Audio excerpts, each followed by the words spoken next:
এখন দেশ চলাইছে।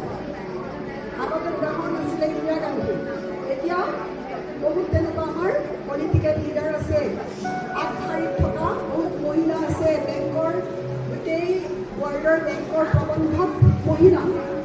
এতিয়া ৱেষ্ট বেংগল মমতা বেনাৰ্জীয়ে কপাই ৰাখিছে, হয়নে নহয়? তেওঁ মহিলা, গতিকে মহিলাই কৰিব নোৱাৰা কাম একো নাই। আমি আপোনালোকক দিছোঁ যে আপোনালোকৰ ল'ৰা বা ছোৱালী সকলো সমান। কেতিয়াও কোনো কাৰণত কোনো যুক্তিত ছোৱালীক হেয়জ্ঞান কৰিব। ছোৱালীক যদি হেয়জ্ঞান কৰে আপুনি আপোনাৰ নিজক আপুনি অসন্মান কৰিছে, নিজক উচ্চ জ্ঞান কৰিছে।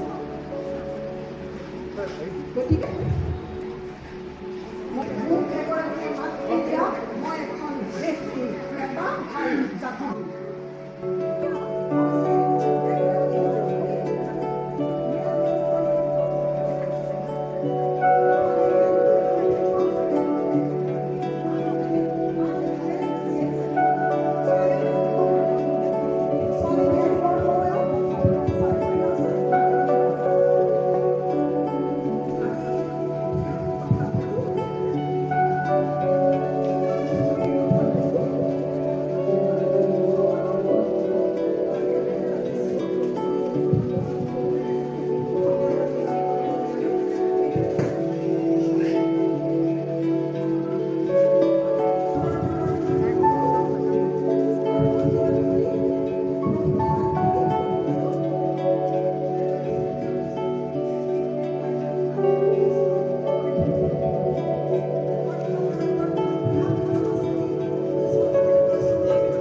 জাতি মাৰ্বল পাথৰ লগাই বিৰাট পানীৰ দৰে কৰি পোৱা নাই। কেঁচা পাথৰে হওক, কেঁচা পাথৰ আইটেমত ইমান সুন্দৰ ৰঙামাটিৰে ৰচি থয়, ইমান ভাল লাগে দেখি, চৌকা ইমান ধুনীয়া, তাৰ ডেক্সি ইমান চাফা, কবি চাই লাগি নাথাকে। তেনেকুৱা এখন পবিত্ৰ পাথৰ ৰাখিব। পাথৰ পাই আপোনালোকে ভৱেন্দ্ৰনাথ শইকীয়াৰ কিতাপ পঢ়িছিলোঁ, সেই কিতাপখনত তেওঁ লিখিছিলে খাদ্য বনাওঁতে সদায় কৃষ্ণ, অনুভক্ত, বলৰাম আৰু সুভদ্ৰাৰ নাম লৈ 3 মুঠি চাউল দি বনাব লাগে। তাৰমানে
পাচলি সদায় পতাৰ আগত সংবিধান সফল কৰক।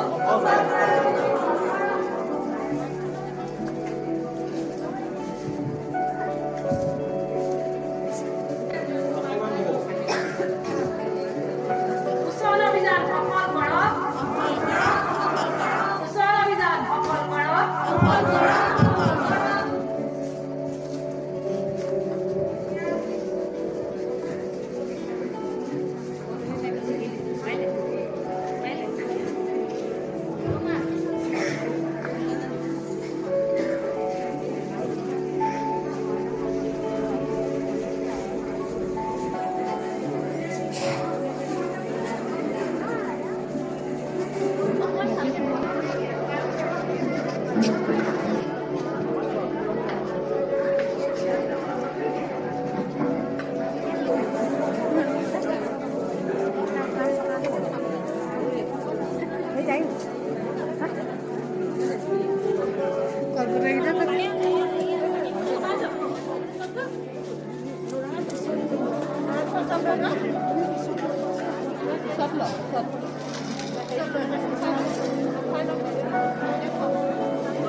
मैले কৈছিল নেপোলিয়ন বোনাপাৰ্টৰ কথা